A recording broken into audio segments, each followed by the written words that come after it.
Hello po! Welcome back po sa Lutong Pinoy sa Amerika. Kumusta po kayong lahat? Ngayon, malamig po ang panahon. Magluluto po tayo ng Sotanghon soup. Ito po ang ating mga ingredients. Meron po tayo ditong fish sauce, cooking oil, black ground pepper, ang ating chicken Knorr cube, ang ating onion, garlic, red bell pepper, carrots, ang chicken natin na hiniwa ko lang na maliliit. Meron ako ditong black fungus or dried black fungus na tawag po yata sa atin dito yung tenga ng daga. Gagamitin po natin siya, binabad ko lang po siya sa tubig kanina. Ang ating celery, Anato powder or atsuete, ang ating Sotanghon noodles, at gagamit tayo ng water para sa ating sabaw.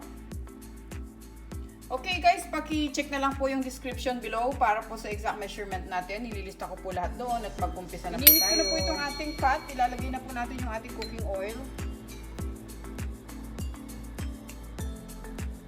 Yan. Pagkatapos ang ating garlic. Napakadali lang po lutuin ito.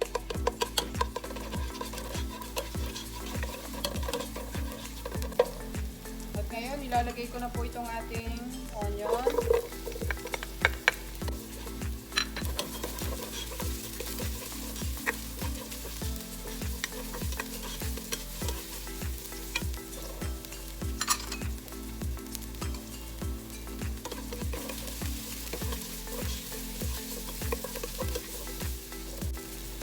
Pagkatapos, ito po ang ating chicken. Sinama ko yung buto ng chicken breast para may konting buto-buto siya at pandagdag din ng flavor sa ating sabaw. Ituin muna natin yung chicken natin.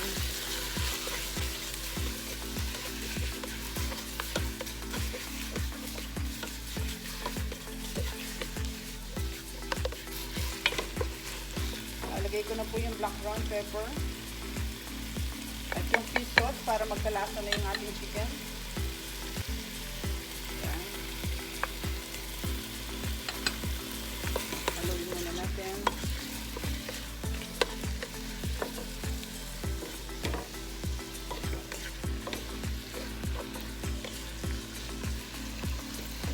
Tatakpan ko muna siya ng mga 2 minutes para lutuin ko lang yung chicken natin. Kasi may konting buto siya para hindi siya binubugo.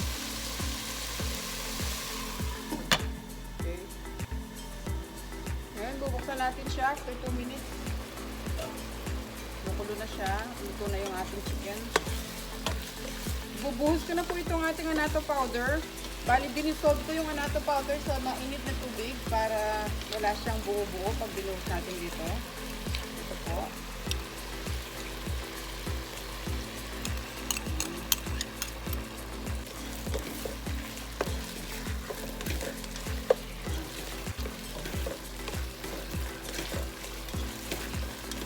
Tapos, lagay natin itong ating cube at bubuhusan ko na siya ng tubig.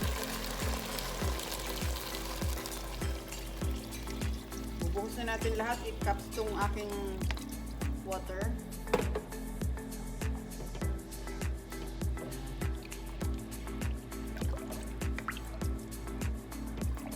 Hayaan muna natin matuna yung ating chicken Knorr cube.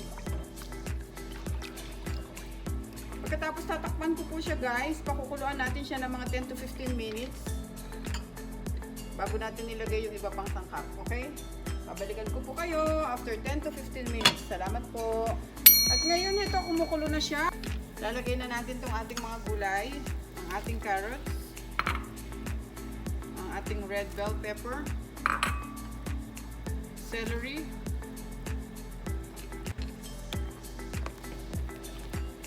itong black fungus. Optional lang naman to guys, kung wala kayong ganito, pwede nyo rin ilagay mushroom, pandagdag flavor din sa ating soup. Masarap siya pagka mayroong mga ganon. Ayan. Hayaan lang muna natin siya ulit kumulo para maluto yung mga gulay natin. Pero isasama ko na rin tong ating noodles.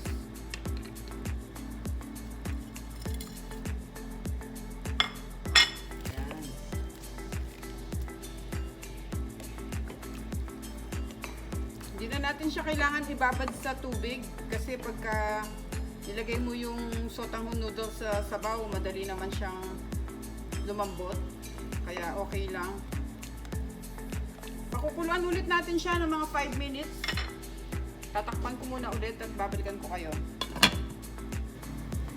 Ngayon ito, kumukulo na ulit siya. Haluin natin at titikman natin kung okay na yung lasa niya at yung alat niya, kung magdadagdag pa ba tayo ng salt. Yan, bango, sarap-sarap nito. Lalo na ngayon sa malamig na panahon. Masarap pong humigop ng mainit na sabaw. Tikman muna natin.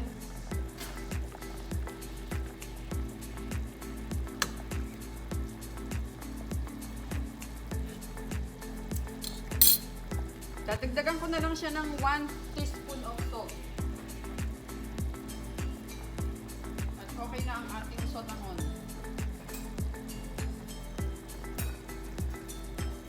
Medyo matabang lang siya, kaya lalagyan ko pa siya ng 1 teaspoon of salt.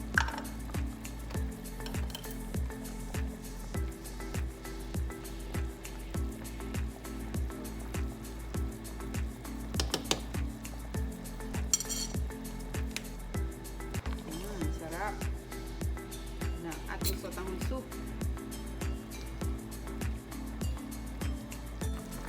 Ngayon ko, luto na yung ating sotanghon. Pwede na natin patayin yung stove. At pwede na natin siyang i-serve para makakain na tayo. Ito po, at ibubuhos na natin sa ating serving plate. Ang ating sotanghon.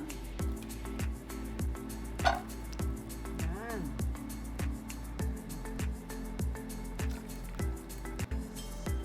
Tayo ng noodles. Medyo mahaba yung mga noodles natin, kaya mahirap putulin.